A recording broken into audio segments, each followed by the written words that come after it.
I think when my friends that have older ones tell me the different things that have happened and how they've handled it and what they think, and our parenting philosophies are very different because I'm very like, I'm going to tell you everything. I'm probably going to scare you a little bit with everything. You need to know everything. While someone else may, not try to go that route. But I think understanding the situations that kids find themselves in has been really helpful. I think when things have happened, like she was bullied in 6th grade using TikTok. She didn't even have TikTok, but another little girl was putting up things about her on TikTok. And by the time I could get into it to be able to try to take a screenshot to give the mother who happened to be the PTO president, of course, what was being sent, it was gone by the time I could get to it. Hi, everyone, and welcome to a brand new episode of She's Got It Together. I'm your host, Jessica. And I'm Samantha. Each week, we peel back the curtain on what it really looks like to have it together. From the messy moments to the milestones, we're here to share it all. So grab your favorite drink, get comfy, and let's dive into today's topic. Hey, everyone. Welcome back to She's Got It Together. We are here for another episode, and we are going to be talking with a special guest. But before I say who that is, I'm going to give you the topic because it's a little bit of a twist on what we usually do. This one has a little bit of a business feel to it. So we've talked about social media and, how the struggle is with the kids and trying to keep them off of it in on a platform that's appropriate for their age. But how do we handle that when we are a business owner ourselves and on these platforms and regularly?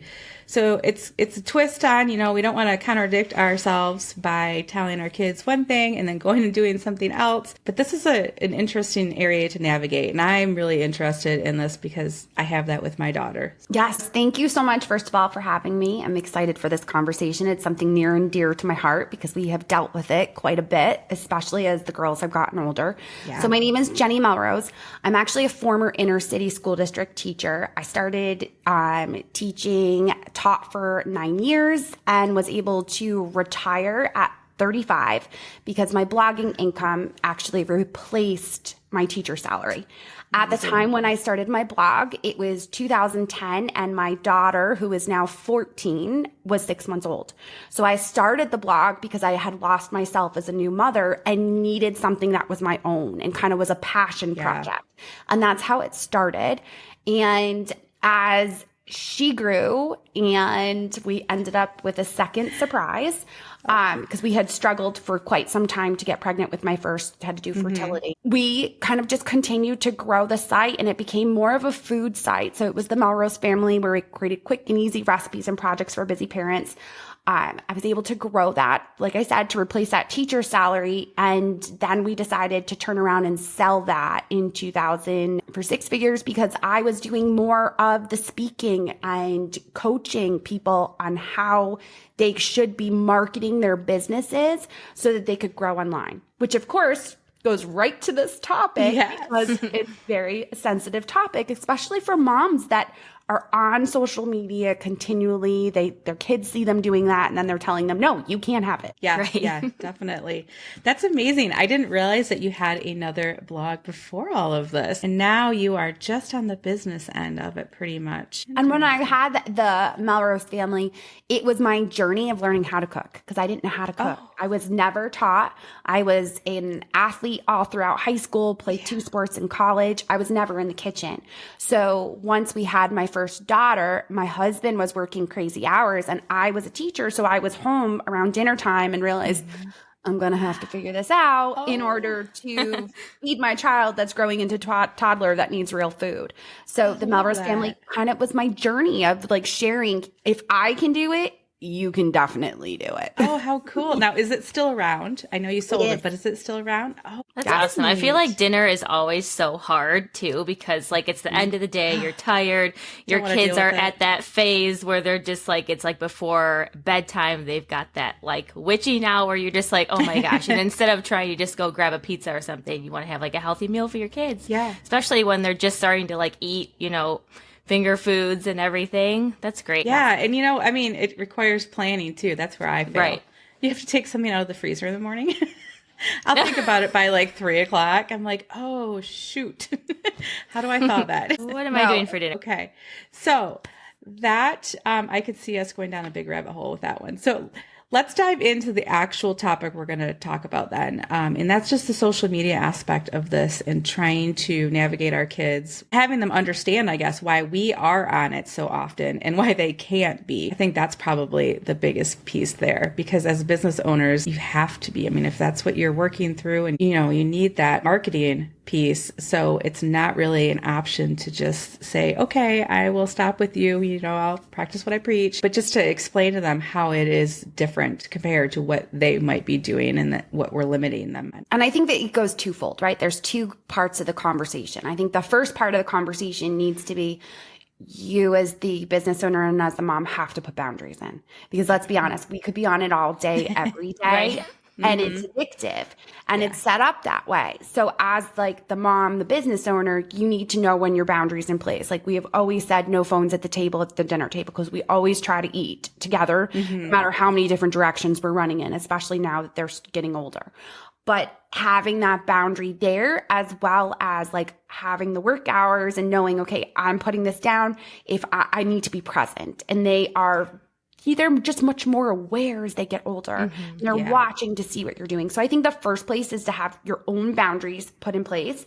And if you are that business owner, I will kind of put it out there that you don't have to be everywhere.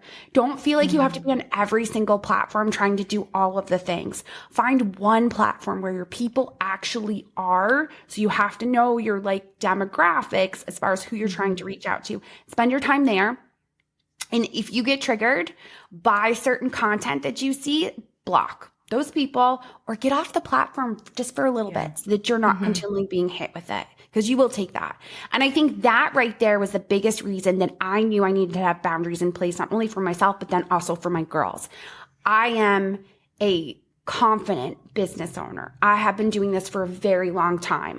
Before Instagram existed, Pinterest was a baby when I started. I've been online for a very long time now at this point. I consider myself a dinosaur. But because of that, I also know that I get triggered by certain content. There's things that I see that I'm like, oh my God, I'm so sick of this highlight reel. She's so full of crap. I know her in real life. Right. That's not the way she actually handles things. And it's so frustrating at times. So for me, knowing that I get triggered to then think about, okay, I have a 14-year-old who's at that phase where they're in middle school. There's so much that's in their face. And I know she's going to get triggered. No matter how confident that child is, she is likely to find things that are going to just not sit well with her. Yeah. And I think that was my first place. And that's where I started with her. And when she would ask, my 14-year-old was a fifth grader when we came back from COVID, when they first came back to school. So fourth grade was when COVID happened for her. So fifth grade, she comes back, we changed schools, everyone's got a phone. She doesn't have a phone as a fifth grader. We held off as long as we could, gave it to her at the end of fifth grade, and then she went to middle school. And when she got to middle school, it was, everyone's got social media. Everyone has everything. I want TikTok. I want Snapchat. I want Instagram. Yeah. And it was, you're not mentally prepared for that. And we're not doing that yet. I don't think anyone is mentally prepared for it, honestly. It's a struggle for anyone at any age. And I think that's perfect, because that's what I did with my oldest, who is 15 now. So she didn't have a phone until she was in middle school too. Actually, like the end of middle school. I think it might have been middle, maybe seventh grade. Okay. But as far as social media, we kind of fell into that trap of, okay, everyone has it. All your friends are on this. Like, so Snapchat came up, and then we realized how terrible that was, especially since it's gone and we don't necessarily know exactly what's happening. So that ended really quick. And then, then it was like, okay, then what can I have? So we ended up with like an Instagram, but she was limited. Like, she had a private account. She was limited on who could be approved. So I had control over who could be approved. So that was, it's like they always figure out another way around. Like it is a struggle, but I mean, we try. And I mean, the other piece of that is like, okay, so how long are, you're going to be on this? How are you scrolling? So during school, I have all of the settings so that literally all she can do is call or text at school. And that was, for obvious reasons. Like, she had limited contacts. She had me, her dad, like we had like grandmas on there, just emergency contacts, kind of like, because I didn't want her to not be able to communicate, especially these days we never know what's happening in schools. But I also didn't want to have this problem where she's, scrolling through things, texting her friends. Because I knew if I took away, to be a distraction. Right. If I took away the social media or the games and things during school, she'll just go to texting whoever else is there. Like, we don't need this. So, I mean, using those controls in there has been a lifesaver for me, at least. I mean, Apple does a really good job with all of that. But now that she's growing, obviously I have to release some of this and kind of let her, experience it. I don't want her to be completely sheltered. I want her to understand how to handle it as she gets older, appropriately, I guess. But it's so hard because kids they're smart enough. They can just go make an account wherever they want. I mean, it's not like there's any verification. You throw in a birth date and you're good to go. Well, you just hope that you've been able to like teach them how to be safe online so that they know, like, if they like run into something that is a little sketchy, they know what to do. They can come to you. They know, like, I'm not going to just follow this random person or accept this random person. Right. So it's like just being able to talk about how to be safe online, I think, is important too, when you are ready to give them that freedom. And I think like Bo's 16 months. So like I have a while until I have to worry about that with him. But I still like think about it. I'm just like, when am I going to like want to have like give him a phone? When am I going to feel like it's safe for him to be online? And I know like he's going to want it sooner than I'm ready for him to have it. And like, that's a conversation we're going to have because every family's different. You have to just, be like, you know what? I know like Sandy over here has a phone and she's online, but you know what? That's just not like what we're doing right now. Right. So you have to be able to be confident in the boundaries that you're setting and try not to, I can say this now when I'm not even going through it, but just like try not to like give in to like, it's like peer pressure for parents to be like, like your kids coming to you, all my friends have a phone, like I hate you, you're not giving it to me. That's Taylor right now. 4th grade. Right. And she's like, what, 10? I'm like, yes, it's she's crazy. 10. And I mean, they all have phones at school, but I will not give her one. Yeah. One, that she's just too irresponsible and will break it. But, 2, I mean, I don't want her. She doesn't need it. I don't need her in social media and things. Yeah. It's like they have phones at school. You can call me from school. Right. It's she's like, at a smaller school, so I'm feeling a little safer there. Yeah. Well, gosh, when I was like their age, there wasn't all of this social media. Like MySpace was the thing. I didn't even have that. Yeah, MySpace was like I remember the MySpace. like big thing, and that was a little different. Like you would add like your friends and stuff, but then you could chat in there. But I just remember like people like drama at school would go and then everybody would chat about it on MySpace, or you'd get a message from like some girl that's like, oh, like you're talking to that guy that I like it was just like that. It was not like a healthy thing. And that's like what, like, it can be on Instagram now or Facebook. Like Facebook came out more when I was like end of high school, but we didn't have one for a long time. It's just like, it's all like just developed. And it is. It's just what crazy. Bo's gonna have? I mean, no, and I don't want to. I'm scared. Maybe it will to all be crash. quite honest. There'll be no social media by the time it's his turn. Right. Yeah. It's like, it'll be back in the 90s when we were growing up. There wasn't a lot of technology. I was like, I appreciated my childhood, really. Oh, you know what it was? We had AOL Messenger, like in the chat rooms. Like you could go into these chat rooms. We had that too. Yeah. Like that was all I remember. Well, you get online at night when you weren't supposed to be on, and it's like, like trying not to like wake up your parents. Yep. And then it was like AIM that came out, and it was like that more updated version of AOL. And you had your screen name, and you would hear the door like creak open when somebody got on, and you were just like, oh God, like the guy I like's on, or my friends are on. And then all of a sudden the door would slam, like, oh, they got offline. Like there was no way to see if they were online or not. It's crazy. So dramatic. Now it's like you can just talk to anybody. It's scary. And it's so visual. That's the thing now. It's so visual, and that's scary. I mean, so we ran into kind of an issue, with my oldest. We had this conversation about even just pictures on your phone. You need to be mindful of what you're taking pictures of, and who you're sending them to. Like there's kids are mean, kids are cruel, and well, and just like if it has your address in the background, or it has like a picture of your house, and like there's like some creep online, like who knows, like what people are seeing your stuff, true. Like, and it's hard for kids to like realize the things that like developmentally they're not necessarily thinking of those things. No, so they're just like, oh, I'm just posting a selfie of me, and it just happens to have like my house and my address in the background. Well, but there could be some creep online, that you're not, that you have no idea that's there too. Yeah. Like when Hayden's out, if she's at the mall or she goes to the movie, it's like, there's no tagging. Like, I don't want them knowing your location. That's what Facebook like statuses were for us. In like AIM, you'd put like your away message. Oh, hey, like, and you'd literally tell like your day and your schedule and what was going on. I'm like, that was so dumb. So dumb. People knew where I was, my time I worked. Like, why on earth did I do that? And it was just like, you had no idea. You weren't like educated on but even like, adults dangers. Didn't think about it then. We didn't think about it. I mean, that wasn't something that mom and dad, were like, don't do this, don't do that. Like that didn't come into play until this full wave of social media, I think.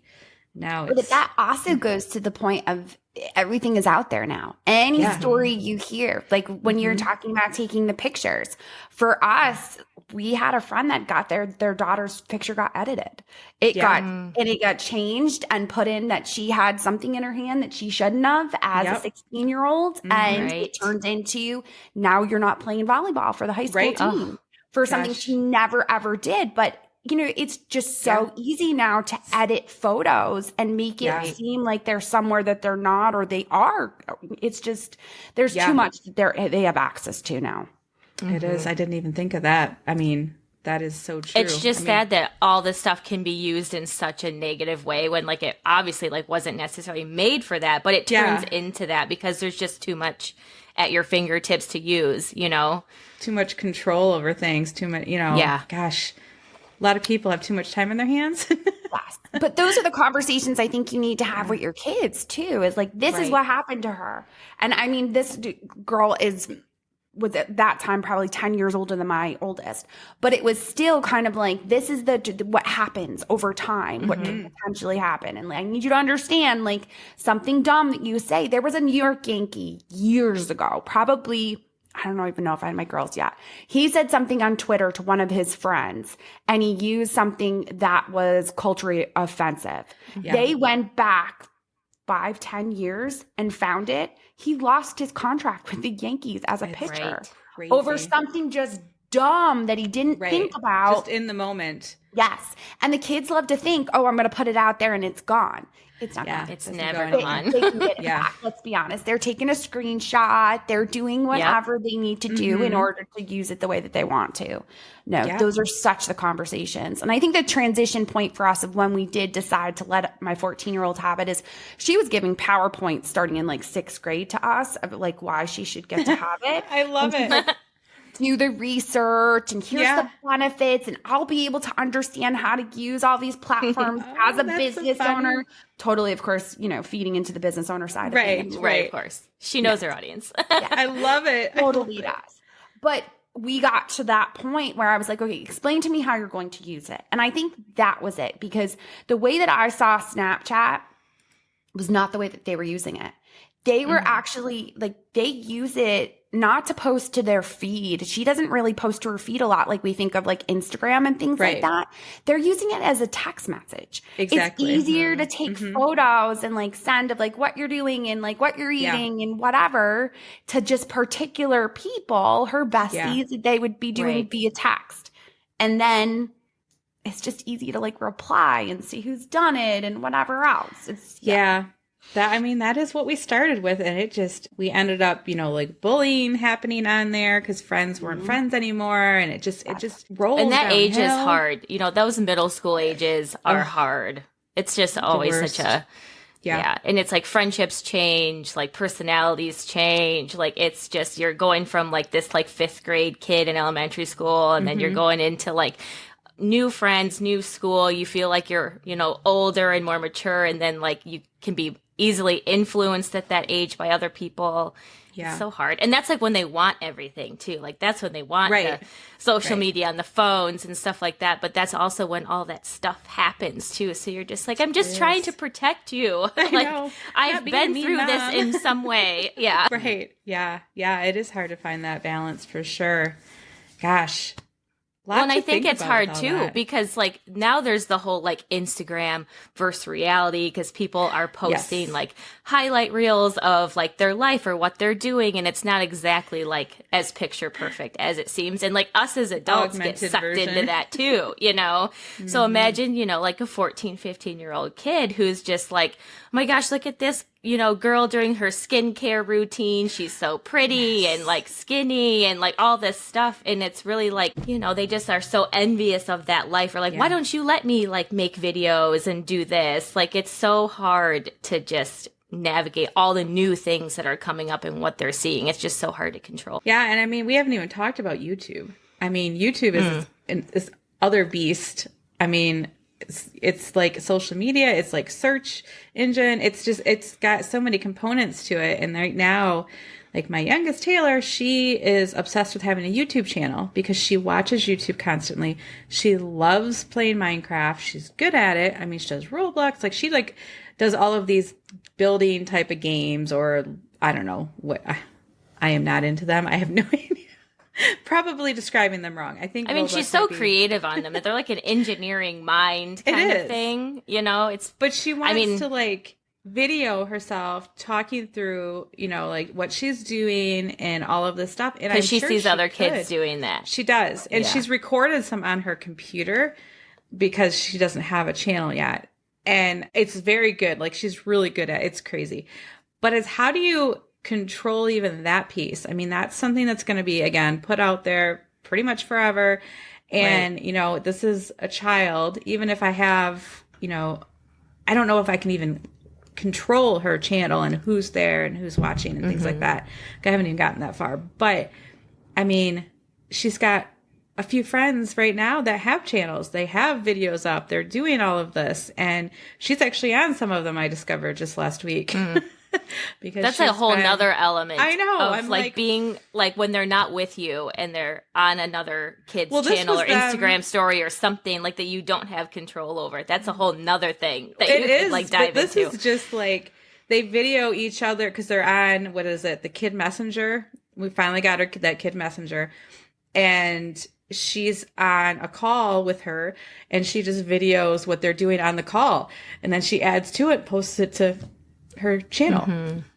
So I'm like, I don't even have a way to stop this. Like I'm trying to keep it to a minimum with everything. I mean, this chat is really good for her and she does well with it. We've got full control of it, but then I don't have full control. So it seems, because I don't know what's being recorded on the other end and who's doing what with it. It's just so much. And then even games. So like her Minecraft and her Roblox, there's chat within these. Right. Like we've had to turn some off. They go to different servers. They do all this stuff. And it's like, who's there? Who are they talking to?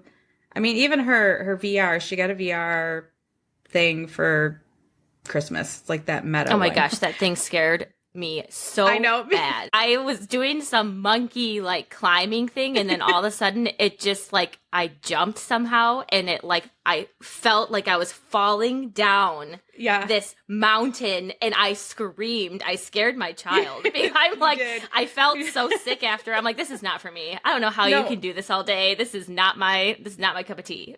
Yeah, no. And I mean, even in those, there's like people that you talk to and interact with, and they're running around and doing things. Like, you can't turn it all off. It's like either she doesn't get to have any of it, or you have to kind of trust that she's doing. I mean, I try to check in on it. I'll get on it once in a great while. I can't do it. It makes me like get vertigo. It's just like, so it's not for me either. It's like, hey, honey, hey, DJ, can you just I know, check it's this like, for me? I can't do it. Yeah, it's like I can do like maybe 2-3 minutes on it, and then I got to jump off because I just get nauseous. But yeah, I mean, all these things, I mean, we can't protect them from everything. And I get that. Right. But we can do our best, obviously. And it's just, I think, being that she's grown up with all of this from day one, I almost think that she has a better handle on it than my oldest daughter, who's, 5 years older, because she started with kind of nothing. I protected her longer. She didn't get into any of this extra, like, I mean, I think she played Roblox. I don't know if she did Minecraft. She definitely didn't do the VR stuff. And like, there's so many other things that she went, and TikTok, or not TikTok, but Snapchat was like her biggest thing, and it was a disaster. But she doesn't know how to navigate it real well at this point still. It could be personality, it could be age, I don't know.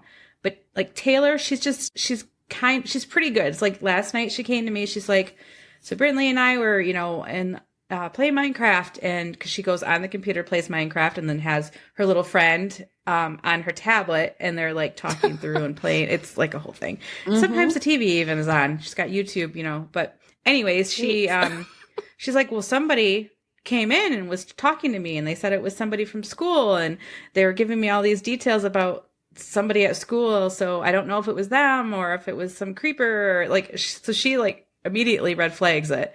So I feel she's aware, right? That's what I mean. Like, she has this ability to understand that something's not quite right, or I should not trust this person because they never gave him access to the world they're in and all of this. Like I said, I don't know it all, so I'm not quite sure how it all works, but I know enough that somebody was there that shouldn't have been there, and she's questioning who it was and if it really was her friend.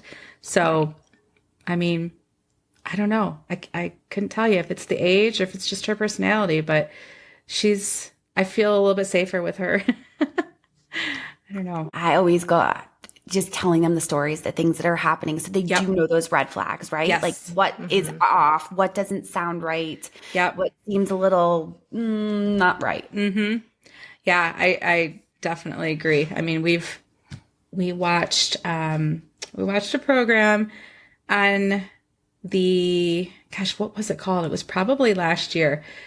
It was kind of like a documentary about social media itself, and it was kind of like showing how people manipulate and how they're sneaking and how they're not really who they are. And I watched it with both the girls, but I think Taylor absorbed more of it. She was just very intrigued by like, wow, how is that? Because she's very logical in her thinking. And she needs to like figure out, well, how could they possibly get in here if I have it, it's my world and I've got to, guest, I have to be invited and things like that. And then you've got my oldest who's just whatever. They're so different though too. Like Hayden's so much more like trusting and she's very trusting, easygoing, and gives people the benefit of the doubt. And I feel like Taylor questions a lot, and she's very skeptical. So it's like that personality, of course, is going to do a little bit better online because they're already like skeptical of anybody, let alone some person that comes into their world. So I think. I think personality definitely has a place on social media and how they navigate it, because I mean, just like with my twin sister, like Sydney and I, we're so different, and she was always this very trusting, easygoing, like everybody's nice and like nothing's bad's gonna happen to me, and then I'm the complete opposite. I am just like skeptical of everybody. It's like, don't talk to that person, like who is that? Like I'm like, no. So I think it's definitely a personality too that has an impact on, like, I guess, if they question things more than others online, for sure. Well, do you have any more tips on how we can, navigate this? I mean, obviously we want to be very open about it and limit it as long as we can. But it's like, it's inevitable that they're going to get into this. They're going to need to maneuver through all of these hurdles. I mean, it's part of life now. So do you have anything that's been like working really, really well for you, or ways to work around things? Well, I think one thing that has definitely helped is having conversations with the other parents, whether they're the same age, or I have friends that have older kids. And I think when my friends that have older ones tell me the different things that have happened and how they've handled it and what they think, and our parenting philosophies are very different, because I'm very like, I'm going to tell you everything. I'm probably going to scare you a little bit with everything. You need to know everything.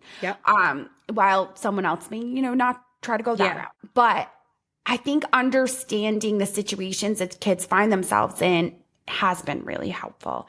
I think when things have happened, like she was bullied in 6th grade using TikTok. She didn't even have TikTok, but another little girl was putting up things about her on TikTok.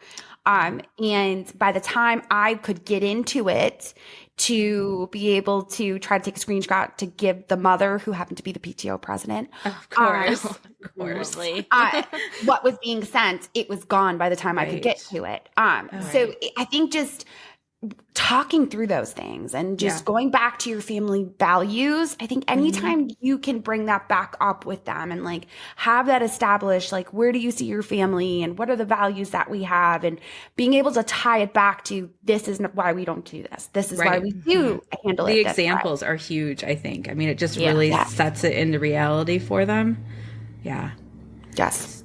So I have another question for you. I'm going to just kind of explain why I'm asking this. So what we did in the past, when we first gave Hayden her phone, we actually had it cloned, and I had an old iPhone. I had her entire phone cloned on it. So we could always see what was happening. We could see, her pictures, her texts, everything was there. Who was calling? If somebody called in the middle of the night, this phone next to us went off. So how do you feel about that privacy bit with this as a mom? So, and again, I have 2 kids that are very different. One is very mature for her age, does PowerPoint presentations to explain why she should have a business owner there. And then I have another one that's like 8 years old and rides the scooter on a main road to go find me somewhere like 2-3 miles away, where I'm like, walks in and I'm like, how did you get here? Oh, I run my scooter. Oh my gosh. Kill you and your dad. It's funny. So, I think that's part of it, is like, you have to kind of know your kids and the conversations that you have to have with them and the boundaries that you have to be able to put in with them. I am wary of my little one as she gets older and what will happen, because she makes decisions like her dad, and her dad didn't always make the best decisions. Right. That kind of stuff, especially socially. So I think that and listen, by all means, I am no expert when it comes. I still try to figure this out and try to, continue to have that open communication. It's funny because I have a client right now that sees herself as a food blogger, but actually started telling me how she cooks in the kitchen with her tweens and teens, and they tell her everything because she cooks with them and has been since they were tweens. They don't hide in their rooms. How awesome. They just have open conversations. And she was telling me how she hates being a food blogger. She just doesn't want to keep pushing out recipes that don't have any connection to anything. And I'm like, we need to do this. We need to do this. We need to do this. We need to do this. Like, you got to talk about the teens. Oh my gosh. Yeah. That whole other piece to that. That would. I feel like that's such a huge thing, because at that age, like, you want to be around your kids more. You want to talk to them more. And they are just like, not interested in it. So if there's something that you can do with them that actually brings them out of their room and they're talking to you, it's like, you can't stop doing that. No. What a connection. That is so neat. That's great. Yes. And she has it to a point where, like, she doesn't ask them awkward questions that were like, hey, how was your day? It just kind of comes out. She'll just start chopping. That. Here, you start chopping. I'm going to chop this. This is what we're geared towards. She's like, and sometimes she has like this guide that she just recently put together with like tips of what to talk about. Like, tell them a story about your family and like what you were like as a kid, or put on music and like have a conversation about like MC Hammer and what he used to wear when you used to listen to that. Love it. Any of those types of conversations. So it's not so much of that awkward, how was your day? Yeah, right. You're not like drilling them, because I think that's what we find is like, even And they walk in, like, how was your day? Fine. And they go away. Yeah, it's like, what did you do at school? I don't know. Yeah. Right, exactly. That's the $1 million, yeah. Mm-hmm. I don't know. Well, it was only 10 minutes ago that you left school. What were you doing before you left? But yeah, that's a cool thing. I feel like it's things like that where we try to make those like moments with them where it's not so awkward so that they can feel like they're going to tell us everything. Yes. No pressure kind of thing. Yes. Mm-hmm. Hopefully we're obviously not friends because I don't believe in a parent being friend with them until they're in their 20s. Yeah, then it's a different ballgame.